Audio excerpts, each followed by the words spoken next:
What's your opinion on that? Yeah, you're absolutely right. It will cause more harm than good. In fact, welfare in general has caused more harm than it has good. I'm a libertarian politically, and I'm opposed to government handouts to anyone for any reason. It's not the role of government. We do have a welfare system, and I think that if people qualify for welfare, they should get it, and it should not be contingent upon their going to the right church, eating the right foods, or doing only government-approved drugs. A rule like is being attempted in Florida simply will not work. The South Dakota legislature attempted to pass that rule and was defeated. I'm sure it'll be back, and someday perhaps it'll pass, and then there will be a whole new group of bureaucrats in the welfare agencies whose job it is to go out and have people pee in cups from time to time. And nothing will be accomplished by it except spending of more money. And again, you know, you've got the innocents caught in the crossfire, which seems to be commonplace, you know, in the whole the whole war on drugs scenario. The principal accomplishment of the war on drugs in general has been to make the most vicious people in the world extremely wealthy, and to have caused, just in the last 7 years, 40,000 deaths of innocent people in Mexico. The war on drugs has destabilized or toppled the governments of every nation south of the U.S.-Mexico border, all through South America and Central America. And in the process has created a great deal more drug use within the United States than would have existed without it. Okay. Now, Bob, let me ask you this. What would be your ideal scenario? What do you think? How do you think the laws should be in place? Well, I don't think there should be any law against anybody ingesting anything.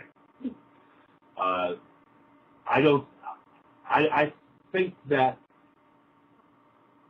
any material derived from a plant, for example, should be subject to the tomato model of marketing. And that is, I can grow tomatoes and I can give them to you, or I can sell them to you, or I can eat them myself. I believe that's the model we should be using. I don't think that's a very realistic way of looking at the future. A more realistic way of looking at the future would be to decriminalize drug use and to make it so that, or even an innocent, yeah. Oh, honey, you'll want to start over. You bleeped out there for a second. Okay, well, take it back to, I guess the last thing I heard was a more realistic way of looking at it, and you explained the tomato. Right, okay.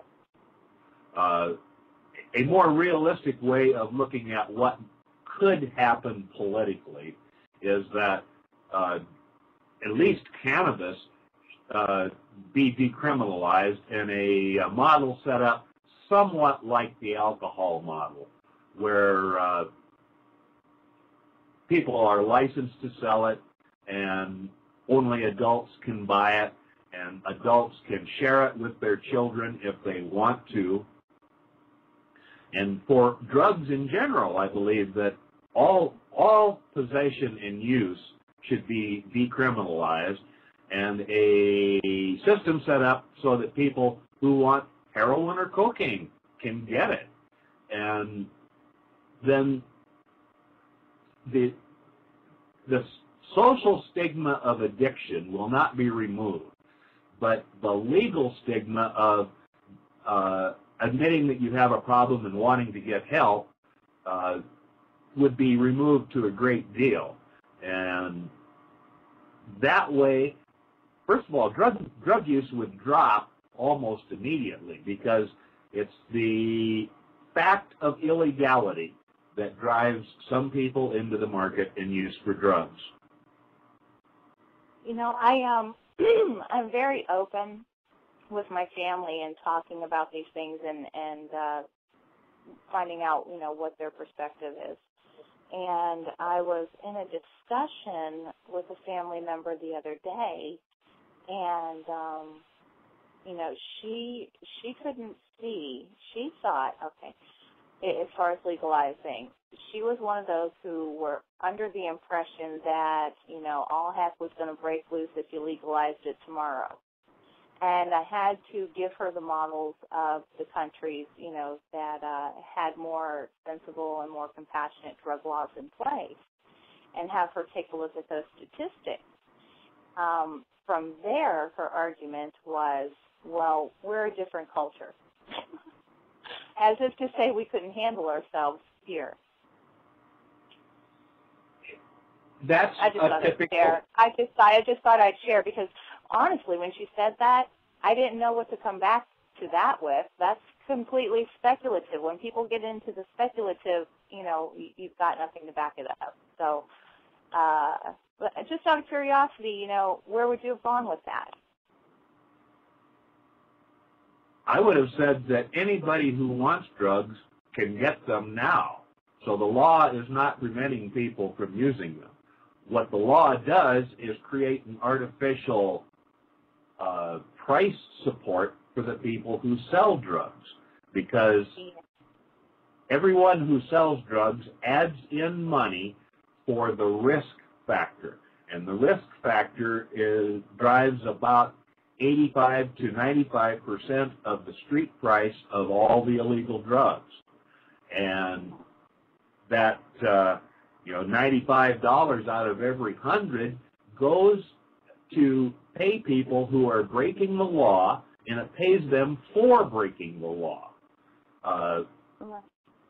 Whenever you subsidize something, you get more of it. And the drug laws are a subsidy to drug dealers. I see. And, you know, I've heard it said time and time again that, you know, it's much easier for underage children to get marijuana or acid or whatever the case may be than it is for them to get alcohol, because it is regulated. Yeah, that's pretty universal thought among the young people that I hang out with, and even though I'm 63 years old, I do hang out with 18 to 30-year-olds a lot, simply because of my politics. People in small towns, and every town in South Dakota is fairly small, look around and realize that there are twice as many police cars on the street in their town as there were 20 years ago, and 3 times as many cops on the police force as there were 20 years ago. And for most of these towns, the only action going is trying to catch people smoking pot.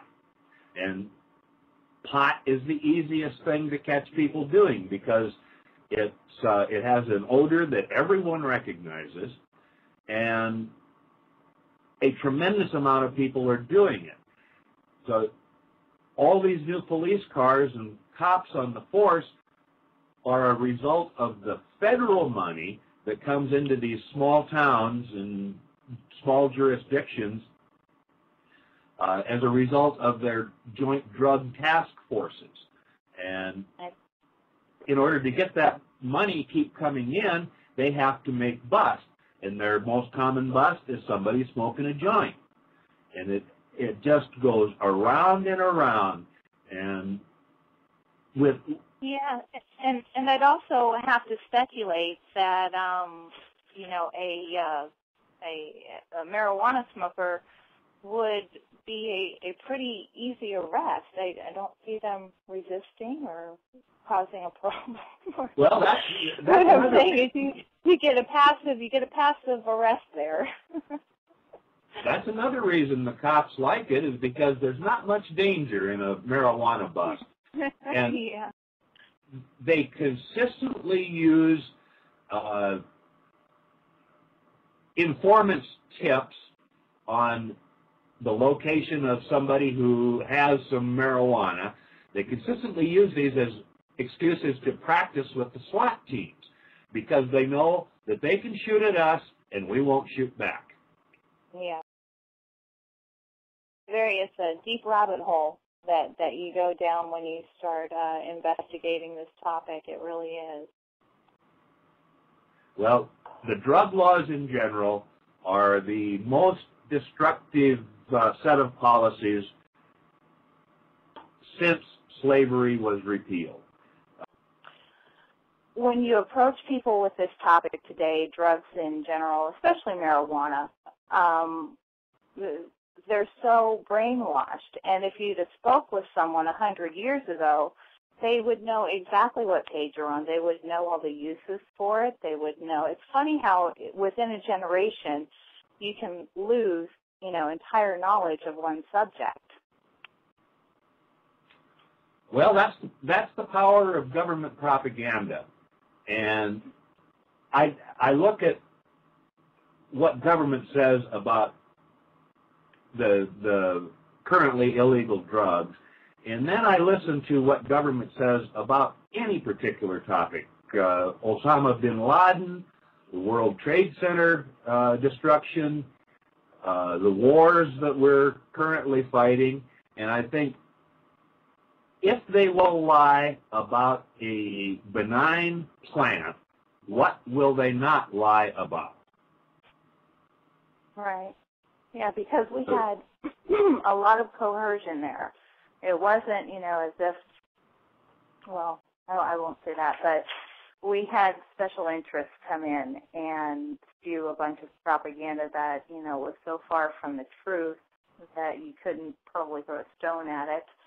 And it was eaten up. So I have to say, whether it be intentional or whether it be simply a fact of having been misled, that, yeah, we're always in jeopardy of that situation, always.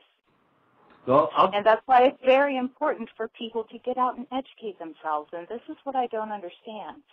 People are not even interested in doing this. Well, now, I'll tell you a story that might illustrate some of why that is.